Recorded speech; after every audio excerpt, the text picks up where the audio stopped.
Saudaranya bapak saya penghafal, anaknya tidak menghafal. Bapak saya bukan penghafal, tapi anaknya menghafal. Jadi memang tidak harus itu bahwa orang tuanya ustadz, belum tentu anaknya ustadz. Nah, tergantung nanti hidayah Allah berikan sesuai dengan takdir yang diberikan oleh Allah ya. Saya biasa maghrib jalan-jalan ke kota Kendari. Ya, tahun 86 itu, 85. Saya ke masjid-masjid lihat. Oh ternyata di sini masih banyak orang bagus bacaannya. Saya dengar dengan imam-imam, mungkin saya sangat dibutuhkan di sini. Saya sebenarnya banyak jabatan ditawarkan saya, semua saya tolak. Berikanlah kadar-kadar kita. Saya mau menikmati ya usia-usia ini ya ibadahlah. Sekarang ibadah itu ya boleh diorganisasi, tapi ibadah yang memang sesuai kemampuan tenaga.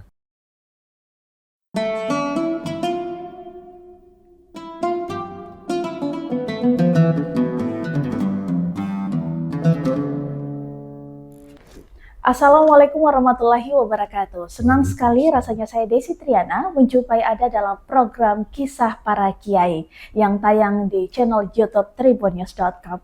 Tribuners, hari ini saya berkesempatan untuk mewawancarai salah satu tokoh, salah satu kiai kami di Provinsi Sulawesi Tenggara, dan sudah hadir di samping saya Bapak Dr. Randos Kiai Haji Mursyidin, Magister Hukum Indonesia, selaku Ketua Majelis Ulama Indonesia Provinsi Sulawesi Tenggara periode 2021-2026. Kita akan mengulik seperti apa perjalanan Pak Kiai dalam dakwahnya di Sulawesi Tenggara. Langsung saja saya sapa. Assalamualaikum Pak Kiai. Waalaikumsalam warahmatullahi wabarakatuh. Apa kabar hari ini? Alhamdulillah sehat walafiat. Ya. Berkat nikmat Allah. Ya. Nikmat Allah yang mengantarkan kita hari ini untuk tetap semangat juga. Alhamdulillah. Dan sebelumnya kami juga mengucapkan terima kasih banyak sudah berkesempatan diwawancarai dan untuk mengulik seperti apa kisah perjalanan dari Pak Kiai itu sendiri. Dan Pak, ini tahun 2026 menjadi akhir periode ya Bapak menjabat sebagai Ketua Umum MUI Provinsi Sulawesi Tenggara. Sebelum jauh melangkah Pak, saya ingin tanya dulu, seperti apa perasaannya di akhir periode ini? Alhamdulillah, saya bersyukur karena kita akan tampilkan nanti kader-kader muda sebagai pelanjut tongkat estafet kepemimpinan MUI ke depan insya Allah. Jadi saya merasa bangga karena melihat kondisi Sultra sudah banyak, kita punya kader yang bisa kita tampilkan sebagai menahkodai MUI ke depan insya Allah. Ya. Dan kalau boleh tahu sendiri, kabarnya juga ini adalah periode ketiga dari Pak Kiai. Artinya sudah mengawal Majelis Ulama Indonesia di Provinsi Sulawesi Tenggara selama hampir 15 tahun. Nah, ini perjalanan yang saya rasa tidak singkat, perjalanan yang cukup panjang. Bagaimana perasaannya Pak bisa berada dalam sebuah lembaga yang cukup besar? Alhamdulillah, jadi begini, terpaksa kita kembali cerita dari awal. Jadi sebenarnya kami ini, saya ini asli dari Bone. Di sana saya SD, tamat SD. Saya masih ingat tuh sekolah kami di Watampone itu, SD nomor 8. Tamat tahun 1970. Setelah itu saya lanjut ke PGA. Tapi namun demikian waktu di SD kami disibukkan di samping sekolah di dasar juga ada dulu namanya sekolah Arab. Nah, sorenya. Jadi pagi SD-nya, sore sekolah Arab. Malamnya saya menghafal mengaji. Jadi waktu itu kami termasuk kelompok ya tahfidz waktu tahun 70-an. Setelah terbuka namanya ada pesantren di Bone, namanya pesantren Ma'had Hadis Biru Watampone. Jadi semua anak mengaji yang ada di masjid raya waktu itu, termasuk saya, dipindahkan salah satu pondok pesantren, yaitu pondok pesantren Ma'had Hadis. Di situlah saya menimba ilmu menghafal Al-Quran. Akhirnya sampai tahun 1970 3 saya dikhatamkan oleh Pak Kiai yang dihadiri oleh 4 besar imam besar di Sulsel waktu itu. Ada dari pesantren DDI, ada pesantren dari Sopeng, dari Sengkang. Ya, terwujudlah acara namanya acara Maulid 4 besar, dirangkaikan dengan penakmatan seorang hafal Qurannya. Waktu itu saya diantaranya. Ada dua orang yang dikhatamkan Qurannya, termasuk saya, dan salah satu namanya Kiai Jamaluddin. Di selama 4 tahun di pesantren itu, saya ikut ujian persamaan PG 4 tahun.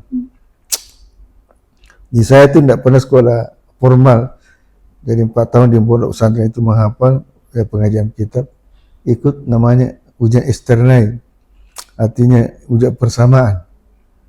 2 tahun kemudian ikut lagi ujian persamaan PG 6 tahun. Dari tahun 1976 saya tamat PG 4 tahun. Dari situ melangkah ikut kuliah. Kita dulu masih ada sarjana muda. Ya. Saya sarjana muda 4 tahun.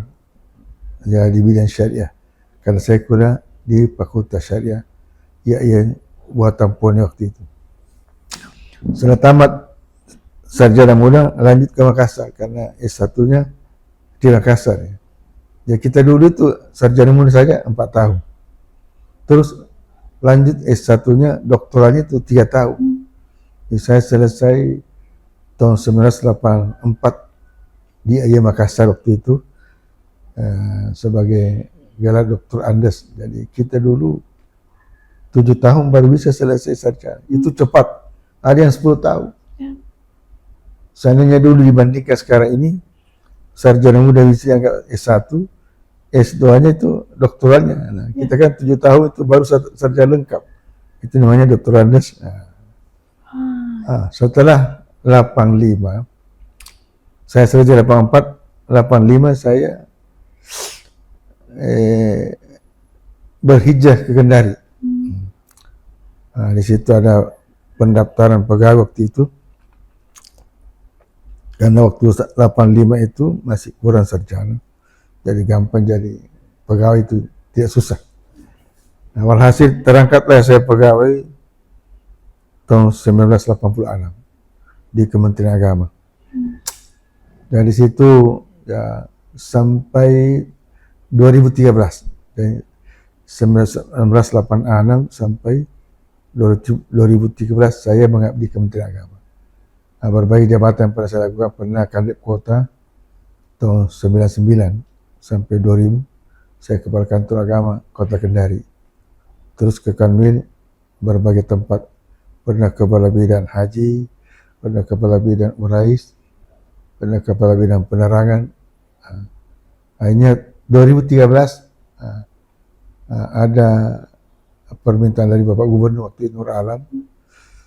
Akhirnya kami mungkin dibutuhkan tenaga, dipindahkan ke Pemda Provinsi mulai tahun 2013. Disitulah saya pensiun. Dia pindah total dari Kementerian Agama ke Pemda, bukan dititip, pindah total. Jadi makanya pensiunan kami di pemerintah provinsi. Di pemerintah itu saya menjabat pertama staf ahli, 3 kali staf ahli, terus pernah kepala biro kesra. Walhasil pensiun di sana. Tapi masih aktif dalam kepegawaian. Saya tetap juga aktif di organisasi, termasuk Majelis Ulama ini.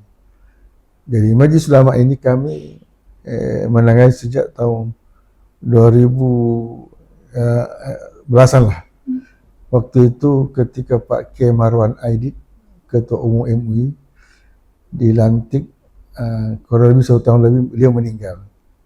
Jadi kami PAW, dia akan musfil luar biasa, datang dari pusat. Maka kami waktu itu ada 3 calon, saya, Pak Kiai Jakri, Pak Kiai Adit. Mungkin saya yang terbanyak suaranya, maka saya PAW kurang lebih 3 tahun menjabat di PAW. Baru musdalah tahun 2015. Kita 19 ya, musda itulah musda pertama. Nah, saya kembali terpilih jadi ketua MUI provinsi. Nah, terus musda keduanya tahun 2021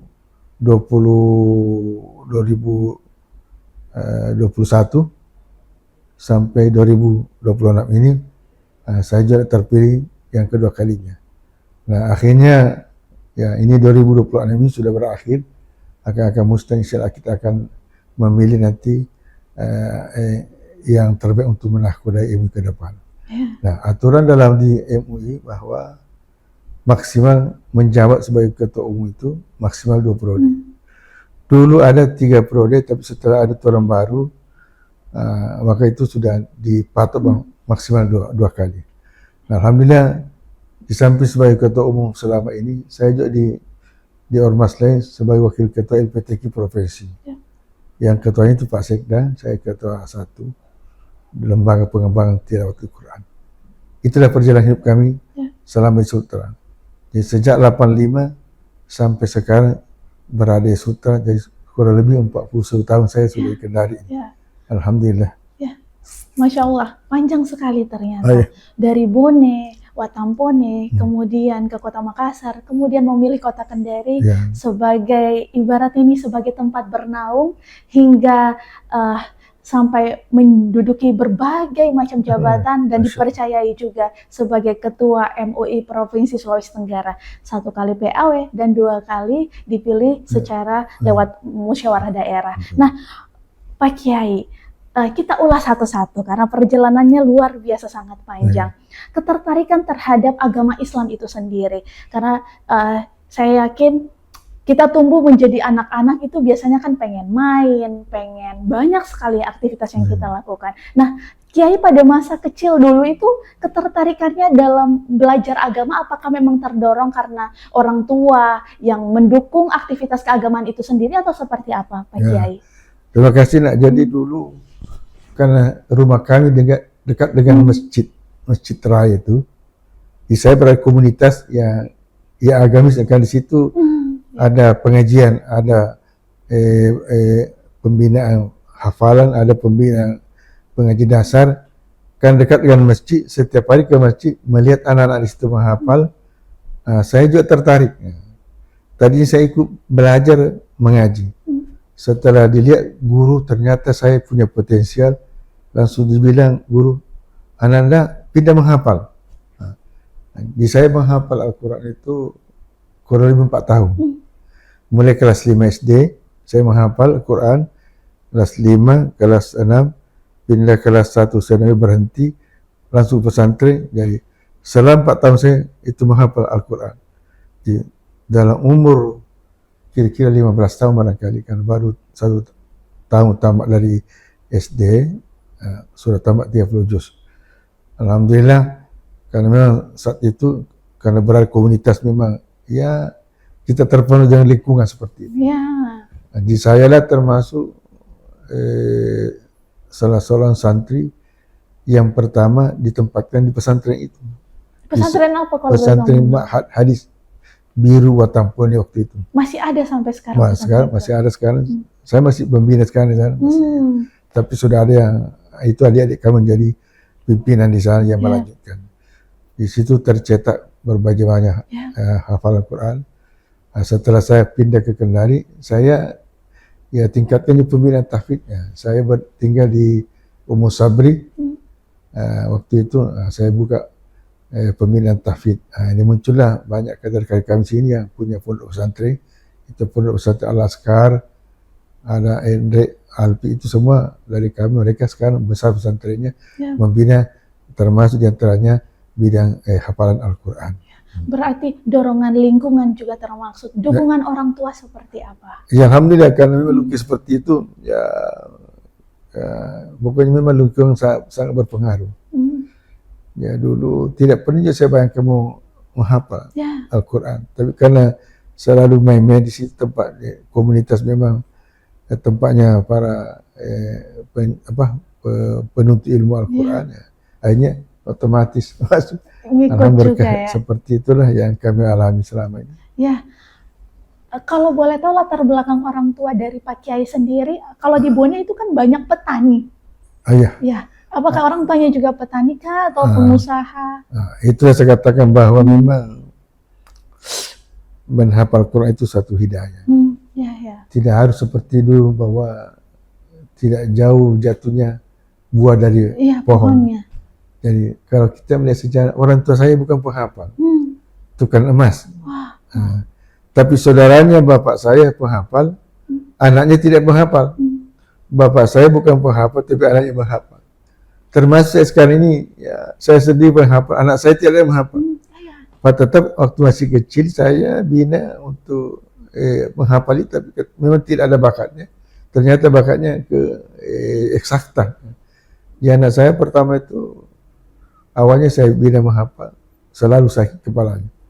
Ternyata setelah berkembang, oh, memang dia bakatnya di eksakta. Jadi dia, anak saya lulusan UHAL itu jurusan fisika. Ya.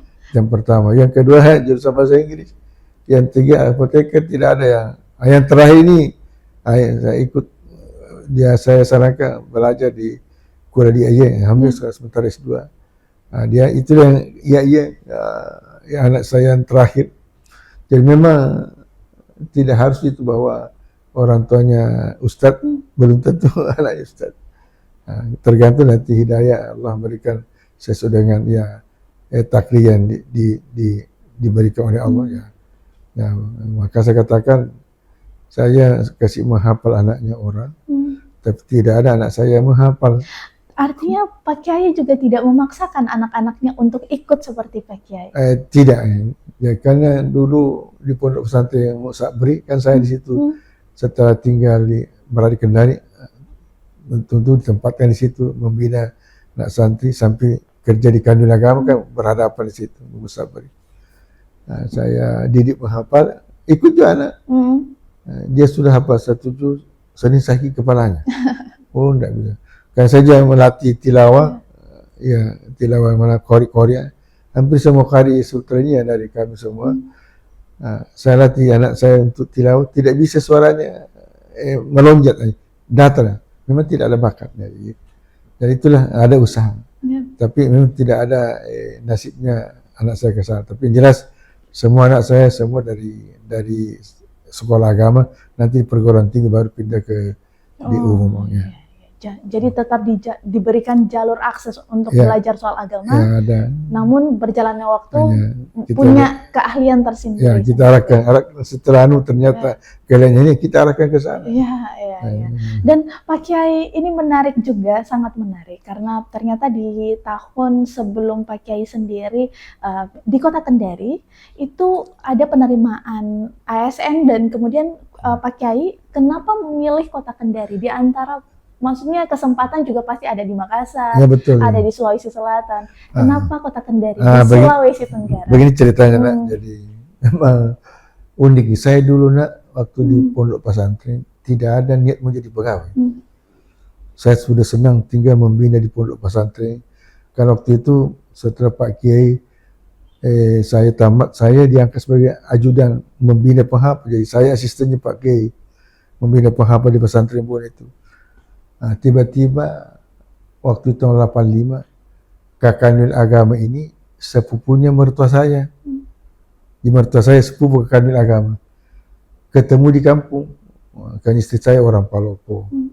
Ketemu di Palopo bilang, apa kata mertua saya? Pak Kakanil, kan Anda Kakanil Sultra, Kakanil Agama. Iya, Anda butuh sarjana. Menantu saya di Bone itu penghafal Quran, sarjana syariah lagi. Langsung dibilang Pak Kanil, saya sangat butuh seperti itu. Apa waktu itu masih kurang sarjana. Jadi waktu itu saya disampaikan suruh ke Kendari. Kendari saya tidak tahu apa itu Kendari. Jadi untuk apa ke Kendari? Ketemu itu namanya Pak Jabar. Itu Pak Jabar namanya Kakanil Agama waktu itu tahun 1985. Alhasil yang namanya tentu tidak mungkin kita menolak apa kata mertua. Saya lapor Pak Kiai Bone, ini ada perintah di mertua disuruh ke Kendari. Untuk apa? Disuruh bawa ijazah, barangkali mungkin pegawai. Kalau saya dulu tidak ada niat menjadi pegawai. Sudah senang di pondok pesantren, begitulah. Alhasil berangkat ke sini tahun 1985. Langsung ikut tes. Nah, karena memang sarjana masih kurang, dibutuhkannya. Tidak susah, tidak seperti sekarang ini. Dulu dicari. Jadi terangkatlah 1986. Sampai sekarang. Dulu ketika saya terangkat muncul ada niat-niat kurang bagus. Apa itu, Pak Kiai? Maksudnya kalau nanti 100% saya mau kembali ke Buni, Ya. itu niat tidak benar, tidak bagus. Karena termotivasi belum merekat dalam hati bagaimana pegawai itu. Karena saya di pondok pesantren juga digaji waktu itu, sekali gaji kecil tapi berkahnya banyak. Tapi kenapa ada itu disebut niat tidak bagus? Begini. Itu kan mau pulang kampung. Ya, artinya nanti 100% saya mulai pulang ke Bone, mutasi artinya apa sehingga tidak terjadi seperti itu. Saya waktu saya terangkat, saya biasa maghrib jalan-jalan ke kota Kendari. Ya, tahun 86 itu, 85. Saya ke masjid-masjid lihat. Oh ternyata di sini masih banyak orang belum bagus bacaannya. Saya dengar imam-imam. Nah, kalau di bawah ini banyak ulama yang bisa mengajarkan itu. Mungkin saya sangat dibutuhkan di sini. Itulah yang sehingga tidak jadi. Dan ada nilai semangat ingin menerapkan ilmu yang saya miliki. Karena mengingat ini sangat penting. Ini tugas kita. Kalau tidak kita sampaikan nanti kita berdosa. Itulah penyebab sehingga tidak jadi menjadi orang kembali ke Watampone. Sampai sekarang, alhamdulillah. Dan itu menjadi perjalanan awal juga dakwahnya seorang Pak Kiai Mursyidin di kota Kendari. Iya, alhamdulillah. Jadi makanya saya ditempatkan tinggal Musabri. Saya bina di situ namanya ada kelompok hafal Quran, ada kelompok tilawah, termasuk anak-anak pengajian kitab-kitab di Musabri itu, anak-anak santri antara maghrib isya. Alhamdulillah. Itulah banyak menaruhkan anak kita sekarang yang punya pesantren besar sekarang. Itulah yang menyebabkan sehingga tidak jadi kembali. Masya Allah. Sampai sekarang sudah 41 tahun berada di kota Kendari. Ya. Jadi lebih banyak hidup saya, umur saya, kalau ketimbang umur masih di kampung. Sekarang umur sudah 69 tahun. Jadi kalau 41 tahun berarti hanya 20 berapa tahun di Kendari, di Bone. Artinya hati ini sudah Kendari. Sudah, bukan lagi orang Bone, orang Kendari. Karena ketika kami biasa habis Ramadan silaturahmi ke kampung, apa kata orang di sana? Oh datang orang Kendari, bukan datang orang Bone, datang orang Kendari. Memang begitulah. Tapi secara latar belakang atau keturunan darah itu memang tidak ada Kendari sama sekali ya. Sulawesi Tenggara tidak ada ya.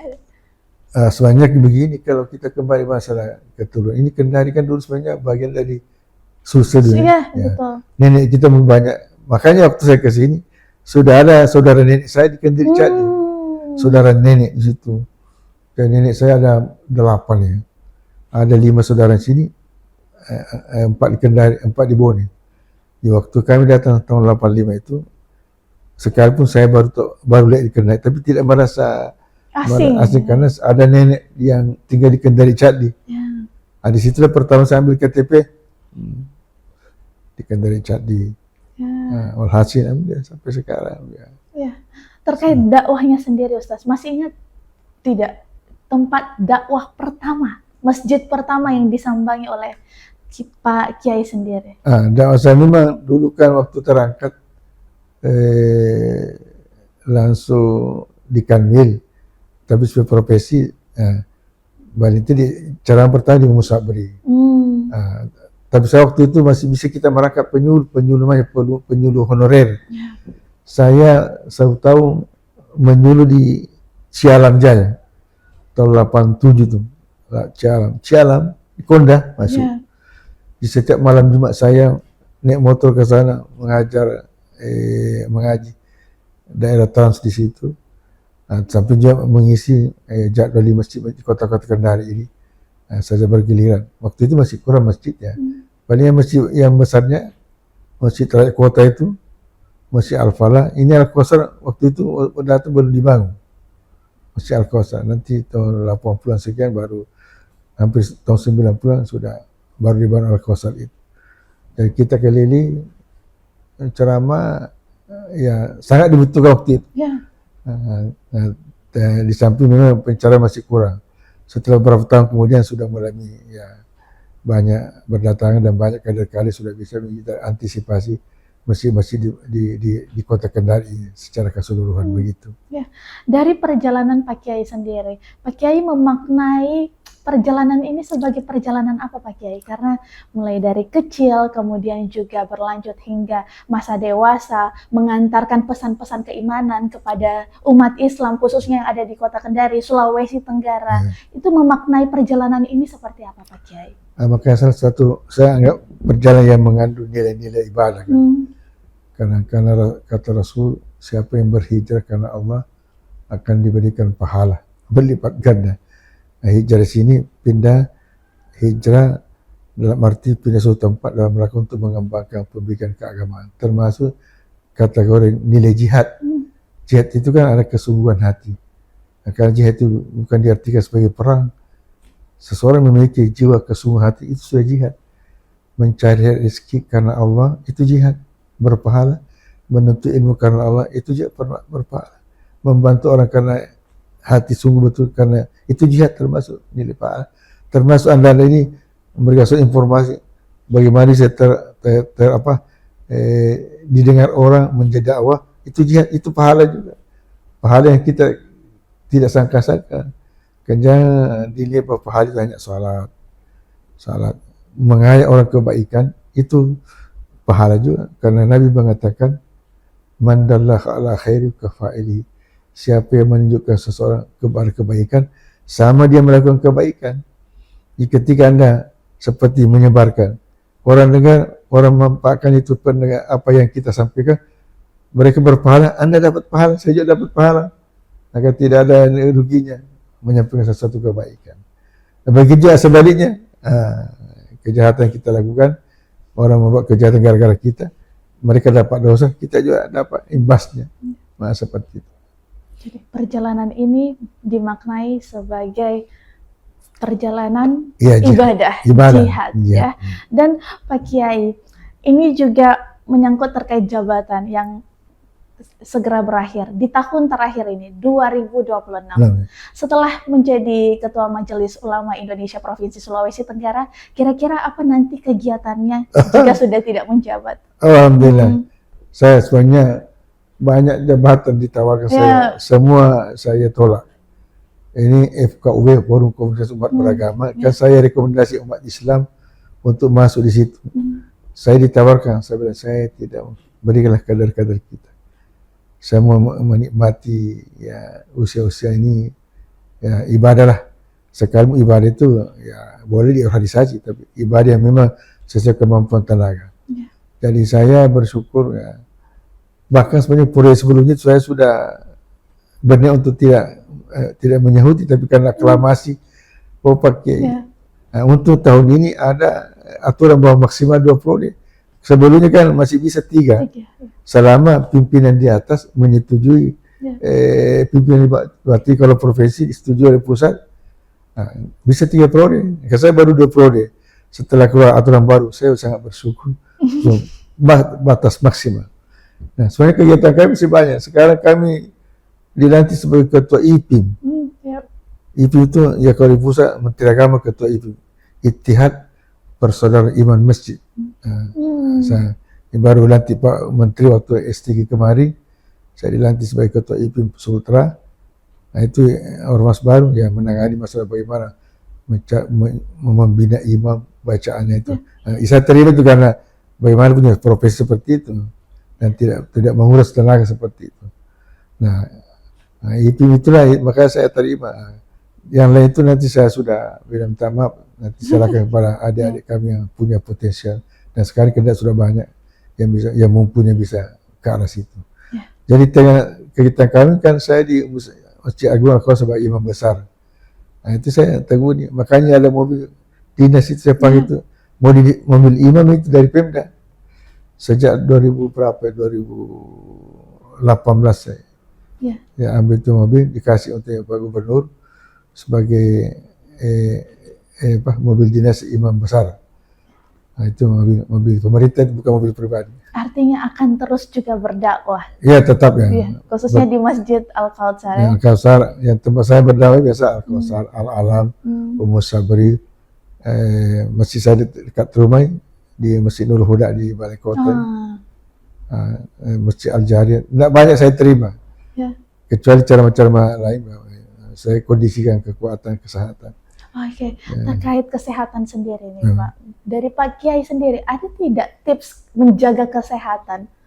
Ya Alhamdulillah, ya intinya itu kesehatan. Jadi yang bisa berpengaruh kepada kesehatan kita, pikiran. Jangan memaksa berpikir, jangan memikirkan orang lain, jangan pikirkan urusannya orang lain, pikirkan urusan dirinya. Yang kedua, selalu kita berbaik sangka kepada orang. Jangan masukkan dalam hati buruk sangka, karena kalau ketika kita buruk sangka kepada orang, maka kita bisa sakit hati. Ketika buruk sangka kepada orang, muncul namanya cari-cari kekurangan orang. Setelah cari-cari kekurangan, bicarakan kepada orang lain. Itu sudah ghibah, sudah dosa besar lagi. Nah, kalau kita prinsip berbaik hati, baik sangka, maka semua orang kita anggap punya kelebihan, yang punya kehebatan. Jangan lihat kekurangannya orang. Itu yang kedua. Yang ketiga, jangan simpan kalau ada pikiran yang buntu, artinya tidak bisa terselesaikan. Jangan simpan, langsung buang saja. Nanti setelah belakang baru pikirkan kembali. Jangan simpan dalam hati. Itu akan bisa berpengaruh dalam kesehatan kita. Karena kuncinya pikiran tadi. Yang terakhir itu pokoknya mensyukuri apa yang ada. Jangan apa yang sudah indah. Kalau ini begini, alhamdulillah. Mungkin Allah mentakdirkan hari ini indah kesehatan seperti ini. Memang kami juga ada penyakit. Saya kira setiap orang pasti ada penyakit. Tapi kita atasi dengan melihat, mensyukuri, sabar. Kita selalu ada dalam diri kita ketika dicoba suatu penyakit, kita sabar. Mungkin ada hikmahnya. Ketika dicoba nikmat, kita harus syukur. Jangan larut dalam kenikmatan itu sehingga lupa daratan, bisa nikmat menjadi laknat. Keluarkan haknya nikmat. Kalau ada nikmat, ya yang mungkin dikeluarkan haknya, keluarkan secepatnya. Karena rezeki itu hanya 3 saja yang paten sama kita. Yang lain itu masih tanda tanya. Itu rezeki yang hak pertama yang kita pakai sekarang ini. Kedua, yang kita makan, yang belum makan belum tentu. Yang ketiga, yang kita sedekahkan. Kalau uang yang ditabungkan di bank itu belum tentu. Tanah itu milik atau warisan dia. Ketika kita meninggal sebentar, diambil orang. Hak kita hanya itu yang disedekahkan, yang dimakan sekarang, yang dipakai sekarang. Itulah hanya rezeki kita sebenarnya. Kalau kita paham itu, ya sudahlah. Kita hadapi dengan berbagai dengan penuh kesenangan, ketenangan, sehingga kita terhindar dari segala penyakit. Ya, terhindar dari penyakit. Termasuk penyakit hati. Wah, itu yang penting. Penyakit hati itu pokoknya harus singkirkan dalam hati kita. Ya, karena Pak Kiai sendiri terlihat masih sangat segar bugar. Masya Allah. Masih bisa, kelihatan. Ya, berapa dakwah dalam sehari Pak Kiai? Untuk sementara saya tidak banyak. Tidak seperti waktu masih muda, kadang-kadang double sekarang ini. Ya saya batasi. Kalau ada minta ceramah masalah apa nak? Saya langsung kontak di MUI, komisi ini kamu pergi ceramah. Langsung diutus. Ahlinya. Kalau dulu waktu masih awal-awal prode, saya memang termasuk di awal prode itu kadang-kadang ya itu kan masih kurang anak-anak kita. Semua tumpang pertanyaan sama saya. Pokoknya ya itulah masih terbatas ya. Sama termasuk ketika kami membuka kantor kami Tribun News Sultan. Kebetulan Pak Kiai langsung yang turut menjadi pemimpin doa kami juga pada saat itu. Dan harapannya Pak Kiai, kira-kira di tahun ini mungkin ada sesuatu mungkin juga yang ingin digapai atau yang ingin direncanakan atau seperti apa Pak Kiai? Ya begini, kalau tahun ini kami mengharapkan mudah-mudahan yang pertama dulu kepemimpinan daripada MUI ke depan kita cari yang terbaik. untuk menakoda ilmu ke depan. Yang kedua, saya kira memang perlu nanti ke depan harapan kami MUI selalu berkolaborasi dengan Tribun yang jadi adik-adik dari Tribun tolong sering-sering ke sinilah, karena kemungkinan nanti yang jadi ya tidak jauh ya pengurusan lama, yang tidak boleh hanya lama hanya ketua umum saja. Ada kemungkinan nanti yang kami mungkin dibawa ke Dewan Pertimbangan. Pada pertimbangan itu tidak sibuk ya. Karena sekarang Dewan Pertimbangan MUI Pak Ahmad Al-Jupri, setelah meninggal itu Pak Profesor Abdul Al-Hazza meninggal, langsung pihak Pak Ahmad Al-Jupri, ketua Dewan Pertimbangan. Nanti ini kepengurusan yang tidak boleh itu ketua umum, ya yang lain itu masih berpengurus lama ya bisa berlanjut. Yang penting ketuanya tidak boleh 2 kali, dia boleh 3 kali lah. Di harapan kami ya mudah-mudahan ada adik dari Tribun selalu ya komunikasi lah. Tapi teman-teman kami insyaAllah terbuka ya. Pasti. Ya harapan kami kita. Karena Tribun saya ini cukup. Sering saya memantau informasinya cukup akurat, alhamdulillah. Ada hal yang menjadi pelajaran pendidikan kita lihat apa yang disampaikan oleh di warga kita Tribun ini. Ya. Oke. Sekali lagi terima kasih banyak atas waktunya. Pak Kiai sudah membersamai kami juga. Dan cerita Pak Kiai tentunya menjadi pembelajaran juga pastinya untuk umat Islam yang ada di Kota Kendari, khususnya juga untuk kami yang mendengarkan langsung seperti apa perjalanan dari Pak Kiai Mursyidin. Dan juga saya ingin mengucapkan terima kasih banyak untuk para Tribuners dimanapun berada yang sudah menyaksikan kisah para Kiai hari ini. Pastikan untuk terus mengikuti deretan program menarik kami yang tayang di channel YouTube kami. Saya Desi Triana, pamit undur diri bersama dengan narasumber saya yang luar biasa. Di sini ada Dr. Randos Kiai Haji Mursyidin, Magister Hukum Islam. Pak, terima kasih banyak. Sampai jumpa. Assalamualaikum warahmatullahi wabarakatuh. Waalaikumsalam warahmatullahi wabarakatuh.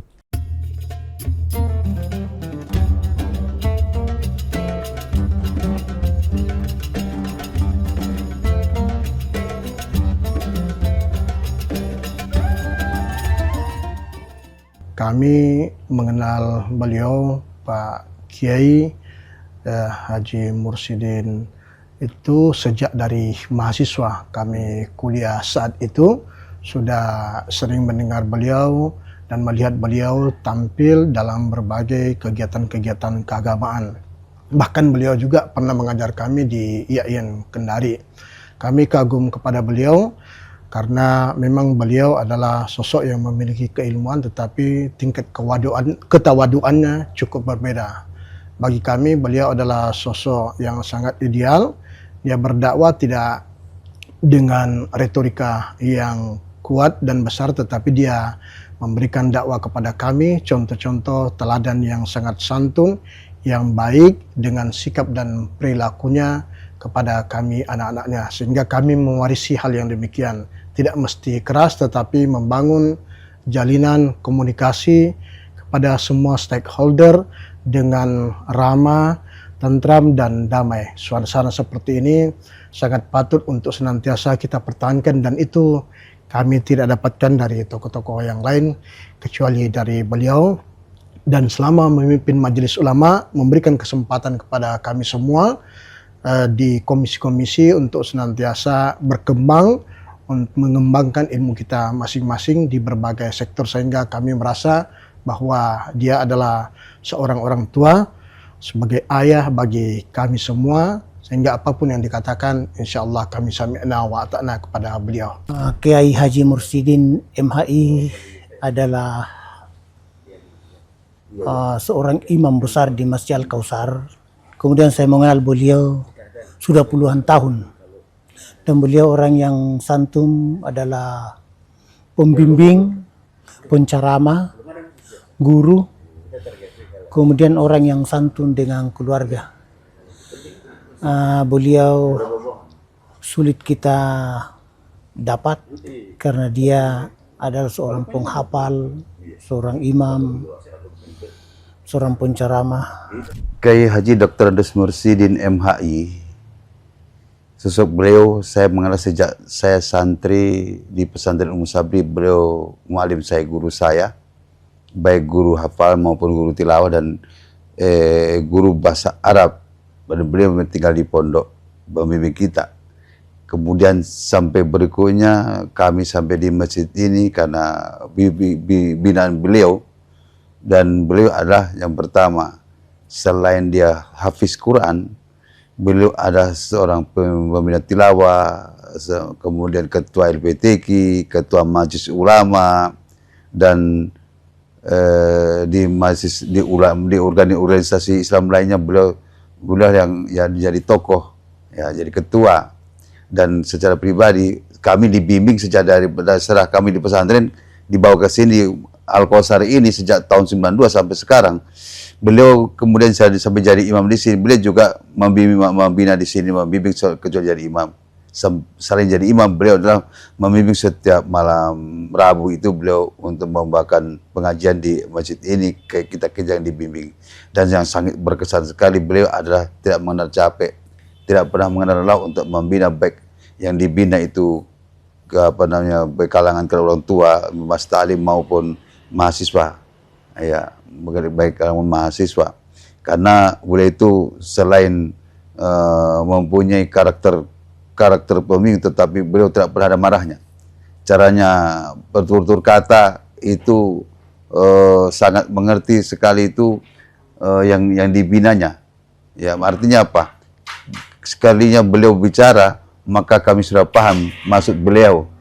Dan beliau banyak santri-santrinya sampai sekarang penghafal sampai di Mesir, melanjut kemudian sampai doktor. Itulah santri-santri beliau. Beliau sangat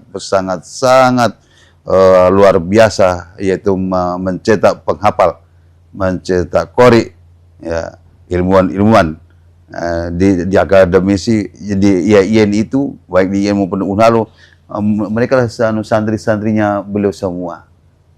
Begitu maksud saya. Dan sampai sekarang beliau masih imam sama kita, sangat berkesan sekali. Ketika beliau capek, ketika masih sakit, beliau jadwalnya ceramah, mengimam, dia datang. Dan kemudian ketika sakit kami minta air minumnya, kami minta istirahat dulu. Beliau menandakan bahwa walaupun keadaan sakit, beliau tuh hadir untuk demi orang banyak, demi jamaahnya. Saya mengenal beliau bukan saat ini, tapi sejak saya remaja, kurang lebih 16 tahun saya berusia. Jadi kurang 40 tahun saya sudah kenal beliau. Saya sudah kenal beliau sosoknya. Jadi awal-awal pertama saya ketemu beliau itu, karena beliau dulu kan di Kementerian Agama sama dengan ayah saya. Jadi kalau saya ke Kementerian Agama, saya masuk ke ruangannya, pasti beliau lagi memegang Al-Quran, membaca Al-Quran. Ternyata dalam proses perjalanannya beliau ini memang menjadi tokoh panutan kita, terutama agama Islam yang ada di Sulawesi Tenggara. Beliau memang sangat memberikan masukan dan mendidik kami, sekaligus juga teman ruang diskusi kami untuk menyelesaikan persoalan-persoalan agama. Beliau sekarang menjadi ketua MUI Sulawesi Tenggara, dan kami yakin bahwa di bawah kepemimpinan, bimbingan beliau, nasihat beliau, rakyat kita di Sulawesi Tenggara mengalami suatu kesejukan, mengalami sebuah kebersamaan yang hakikat, dan tentunya kita mengayomi juga beliau, dan beliau selalu mendidik kami. Mudah-mudahan beliau tetap sehat, walafiat, dan kita butuhkan sosok seperti beliau yang sangat memberikan kesejukan di Sulawesi Tenggara. Di tengah-tengah kita lagi membangun 17 kabupaten kota. Dan kita harapkan beliau, waktu periode pertama saya menjadi ketua DPR dan periode kedua, beliau sangat gigih memperjuangkan kantor Majelis Ulama Indonesia Sulawesi Tenggara. Dan hari ini sudah mulai, kembali sudah terbangun, jadi ada sedikit riak-riak harus diselesaikan. Mudah-mudahan semua komponen-komponen yang ada, ya barisan-barisan Islam yang ada di Sulawesi Tenggara tetap mendukung, dan kami selalu berdoa kepada beliau, mudah-mudahan diberikan kesehatan lahir batin, tetap kuat memimpin Sulawesi Tenggara dalam agamanya. Dan saya sering salat di Masjid Al-Kausar karena beliau biasa jadi imam, dan saya sering mengikuti tuntunan-tuntunan beliau bagaimana kita hidup ini setiap hari membaca Al-Quran, minimal selembar Al-Quran. Download Tribun X sekarang, menghadirkan lokal menjadi Indonesia.